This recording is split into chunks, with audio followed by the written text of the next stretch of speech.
জয় শ্রীকৃষ্ণ। রাধে রাধে। বন্ধুরা, গুরু পূর্ণিমার দিন ভুলেও খাবেন না এই 5টি খাবার। সনাতন ধর্ম গুরু পূর্ণিমা তিথি অত্যন্ত পবিত্র একটি দিন। আমাদের জীবন থেকে অজ্ঞানতার অন্ধকার দূর করে যিনি আলোর পথ দেখান, সেই গুরুকে সম্মান জানানোর দিন এটা। শাস্ত্রমতে এই বিশেষ দিনে মহাবিশ্বে পজিটিভ এনার্জি বা ইতিবাচক শক্তি অন্য যে কোনো দিনের চেয়ে অনেক বেশি সক্রিয় থাকে। কিন্তু আমরা অনেকেই না বুঝে এই দিনে এমন কিছু ভুল খাবার খেয়ে ফেলি, যার ফলে আমাদের পূর্ণ ক্ষয় হয় এবং সংসারে অমঙ্গল নেমে আসে। শাস্ত্রে এই দিনে নির্দিষ্ট কিছু খাবার খাওয়ার উপর কঠোর নিষেধাজ্ঞা রয়েছে। এই নিয়মগুলো ভাঙলে মনের শান্তি নষ্ট হয় এবং আধ্যাত্মিক উন্নতিতে বাধা আসে। আজ এই ভিডিওতে আমরা সহজ ভাষায় আলোচনা করব এমন 5টি খাবারের কথা, যা গুরু পূর্ণিমার দিন আমাদের তালায় রাখা তো দূরের কথা, ভুলেও স্পর্শ করা উচিত নয়। আর শেষের 5 নম্বর খাবারটি ভুলেও খাওয়া উচিত নয়। তাই নিজের ও নিজের পরিবারের কল্যাণ নিশ্চিত করতে ভিডিওটি একদম শেষ পর্যন্ত মনোযোগ দিয়ে দেখুন। যদি ভালো লাগে তবে একটি লাইক করবেন আর কমেন্টে ভক্তি ভরে লিখুন, জয় শ্রীকৃষ্ণ, রাধে রাধে, জয় মা লক্ষ্মী। বন্ধুরা, আমাদের আধ্যাত্মিক দর্শনে খাদ্যকে কেবল পেট ভরানোর মাধ্যম মনে করা হয় না। শাস্ত্রে বলা আছে, আমরা যেমন অন্ন গ্রহণ করি, আমাদের চিন্তাভাবনা ও মানসিক চেতনাও ঠিক সেইভাবেই গড়ে ওঠে। গুরু পূর্ণিমার মতো একটি পবিত্র দিনে যখন আমরা গুরুর আরাধনা করি, তখন আমাদের শরীর ও মন শান্ত রাখা জরুরি। এই দিনে প্রকৃতির বিশেষ শক্তি আমাদের শরীরে ইতিবাচক প্রভাব ফেলে, কিন্তু ভুল খাদ্য নির্বাচন করলে সেই প্রক্রিয়া বাধাগ্রস্ত হয়। আসুন এবার একে একে জেনে নেওয়া যাক সেই 5টি খাবারের কথা, যা এই দিনে আমাদের খাদ্য তালিকা থেকে সম্পূর্ণ বর্জন করা উচিত। প্রথম যে খাবারটি এই পবিত্র দিনে আমাদের তালা থেকে সম্পূর্ণ দূরে রাখা উচিত, তা হলো আমিষ খাবার, অর্থাৎ মাছ, মাংস এবং ডিম। সনাতন ধর্মের মূল ভিত্তি হলো অহিংসা এবং জীবের প্রতি দয়া। কোনো জীবকে হত্যা করে প্রাপ্ত মাংস যখন আমরা এই পবিত্র দিনে খাই, তখন সেই জীবের মৃত্যুর সময়কার কষ্ট ও নেতিবাচক তরঙ্গ আমাদের শরীরে প্রবেশ করে। এর ফলে আমাদের মন চঞ্চল ও অস্থির হয়ে ওঠে, যা গুরুর ধ্যান ও উপাসনায় পরিপন্থী। এই দিনে আমিষ খেলে শরীরে অলসতা ও ক্রোধ বৃদ্ধি পায়, যার ফলে মানুষ সহজেই সঠিক পথ থেকে বিচ্যুত হয়ে পড়ে। তাই এই দিনে সম্পূর্ণ সাত্ত্বিক ও নিরামিষ আহার গ্রহণ করে নিজের শরীর ও মনকে পবিত্র রাখা উচিত। দ্বিতীয় যে খাবারটি এই তিথিতে ভুলেও স্পর্শ করা উচিত নয়, তা হলো পেঁয়াজ এবং রসুন। সাধারণ রান্নায় এগুলোকে নিরামিষ মনে করা হলেও শাস্ত্রীয় দৃষ্টিকোণ থেকে পেঁয়াজ ও রসুন রাজসিক ও তামসিক খাদ্যের তালিকায় রাখা হয়েছে। পেঁয়াজ এবং রসুন শরীরের কাম, ক্রোধ ও উত্তেজনাকে বাড়িয়ে তোলে এবং মনের ভেতরে এক ধরনের চঞ্চলতা তৈরি করে। গুরু পূর্ণিমার মূল উদ্দেশ্য হল মনকে সম্পূর্ণ শান্ত ও সমাহিত করা। এই দিনে পেঁয়াজ রসুন যুক্ত খাবার খেলে আমাদের মস্তিষ্ক অতিরিক্ত উত্তেজিত হয়ে পড়ে, যা গভীর প্রার্থনা বা উপাসনায় বসতে বাধা দেয়। এই কারণে ঋষিমুনিরা আধ্যাত্মিক সাধনার দিনগুলিতে এই 2 উপাদান থেকে সম্পূর্ণ দূরে থাকার পরামর্শ দিয়েছে। তৃতীয় বিষয়টি হলো, এই দিনে কোনো ধরনের বাসি খাবার বা অতিরিক্ত তেল, ঝাল, মশলাযুক্ত গুরুপাক খাবার খাওয়া থেকে সম্পূর্ণ বিরত থাকতে হবে। শাস্ত্রে বলা হয়েছে, রান্না করার পর দীর্ঘ সময় পার হয়ে গেলেই খাবারের প্রাণশক্তি নষ্ট হয়ে যায় এবং তাতে তামসিক শক্তি জন্ম হয়। গুরু পূর্ণিমার পবিত্র ক্ষণে আমাদের শরীরের জন্য প্রয়োজন তাজা এবং হালকা সুষম খাদ্য। বাসি বা অতিরিক্ত তৈলাক্ত খাবার খেলে শরীরে অলসতা, ঘুম এবং জড়তা ভর করে। এর ফলে আমাদের মানসিক সচেতনতা কমে এবং আমরা ইতিবাচক শক্তি গ্রহণ করতে পারি না। তাই এই দিনটিতে ঘরে তৈরি একদম তাজা ও সহজে হজম হয়ে যাওয়া এই ধরনের খাবার গ্রহণ করা উচিত। চতুর্থ যে খাবারটি এই বিশেষ দিনে পরিহার করা উচিত তা হলো মসুর ডাল এবং কেমিক্যালযুক্ত খাবার। জ্যোতিষশাস্ত্র এবং আয়ুর্বেদ মতে মসুর ডালকে তামসিক প্রকৃতির খাদ্য হিসেবে গণ্য করা হয়। এই ডাল শরীরের রক্ত সঞ্চালককে এক ধরনের অগ্রগতি দেয় যা মনকে আধ্যাত্মিক চেতনা থেকে দূরে সরিয়ে পার্থিব চিন্তায় মগ্ন করে তোলে।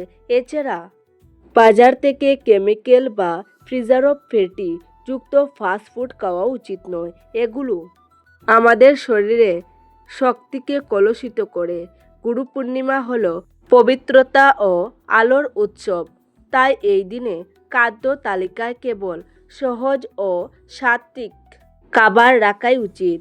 পঞ্চম এবং সবচেয়ে গুরুত্বপূর্ণ যে বিষয়টি আমাদের মাথায় রাখতে হবে তা হলো এই দিনে যে কোনো ধরনের মাদক দ্রব্য বা নেশাজাতীয় জিনিস থেকে সম্পূর্ণ দূরে থাকতে হবে। যদি মাদক কোনো খাবার নয়, তবুও আজকালের দিনে অনেকেই উৎসবের নামে এটি ভুল করে বসেন। গুরু পূর্ণিমার দিনে নেশাজাতীয় খাদ্য গ্রহণ করা মানে নিজের জীবনে ক্ষতি নিজে করা। এটি মানুষের বিবেক, বুদ্ধি এবং সঠিক বিচার বিবেচনা করার ক্ষমতাকে সম্পূর্ণ ধ্বংস করে দেয়। এই পবিত্র দিনে মহাবিশ্ব থেকে যে ইতিবাচক শক্তি আমাদের দিকে ধাবিত হয়, নেশাগ্রস্ত শরীর ও মন সেই শক্তিকে গ্রহণ করতে পারে না। গুরুর আশীর্বাদ পাওয়ার প্রথম শর্ত হলো শুদ্ধ চেতনা, আর নেশা মানুষকে নিমজ্জিত করে। প্রিয় দর্শক, গুরু পূর্ণিমার এই মহিমান্বিত তিথিতে আমাদের জীবনে আসে আমাদের অন্তরের চেতনাকে জাগিয়ে তোলার জন্য। আমরা যদি কেবল আমাদের জিহ্বার স্বাদকে সংযত করে এই 5টি সাধারণ নিয়ম মেনে চলতে পারি, তবে আমাদের শরীর ও মন পবিত্র হয়ে ওঠে। মনে রাখবেন, সঠিক আহারই সঠিক চিন্তার জন্ম দেয় এবং সঠিক চিন্তাই মানুষের ভাগ্য পরিবর্তন করে। প্রিয় দর্শক বন্ধুরা, এতক্ষণ আমরা জানলাম গুরু পূর্ণিমার এই মহিমান্বিত দিনে আমাদের কোন কোন খাবারগুলো থেকে সম্পূর্ণ দূরে থাকা উচিত। কিন্তু শুধু বর্জনীয় খাবারগুলো জানলেই তো নিয়ম পালন সম্পূর্ণ হবে না। শাস্ত্রমতে এই পবিত্র তিথিতে নির্দিষ্ট কিছু শুভ খাবার গ্রহণ করলে আমাদের শরীরের পজিটিভ এনার্জি বা নেতিবাচক শক্তি বহুগুণে বেড়ে যায় এবং গুরুর আশীর্বাদ খুব দ্রুত আমাদের জীবনে ফলপ্রসূ হয়। আসুন এবার আমরা অত্যন্ত সহজ ভাষায় জেনে নিই এমন 5টি অমৃত সমান খাবারের কথা, যা গুরু পূর্ণিমার দিনে গ্রহণ করা অত্যন্ত শুভ এবং সৌভাগ্যদায়ক বলে মনে করা হয়।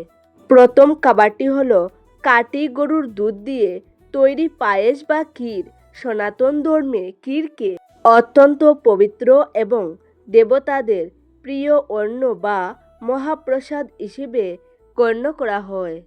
গুরু পূর্ণিমার দিনে গুরুর উদ্দেশ্যে পায়েস নিবেদন করা এবং পরে তা পরিবারের সবাইকে মিলে সবাই প্রসাদ হিসেবে গ্রহণ করা অত্যন্ত কল্যাণকর। দুধে সাত্ত্বিক, যা আমাদের মনকে শান্ত রাখে এবং শরীরে এক ধরনের অলৌকিক শক্তি যোগায়। এই দিনে যদি আপনি বাড়িতে চিনি বা গুড় এবং চাল দিয়ে তৈরি সাধারণ পায়েস খান, তবে তা আপনার মনকে মানসিক চঞ্চলতা দূর করবে এবং আপনার মনের ভেতরে ভক্তি ও শ্রদ্ধার ভাব বাড়িয়ে তুলবে। দ্বিতীয় অত্যন্ত শুভ খাবারটি হলো ঘরের তৈরি তাজা পঞ্চামৃত। শাস্ত্রমতে পঞ্চামৃত হলো 5টি পবিত্র উপাদানের মিশ্রণ, যার মধ্যে থাকে খাঁটি দুধ, দই, ঘি, মধু এবং চিনি। গুরু পূর্ণিমার সকালে গুরুর চরণ ধুয়ে বা তার ছবির সামনে এই পঞ্চামৃত উৎসর্গ করা উচিত।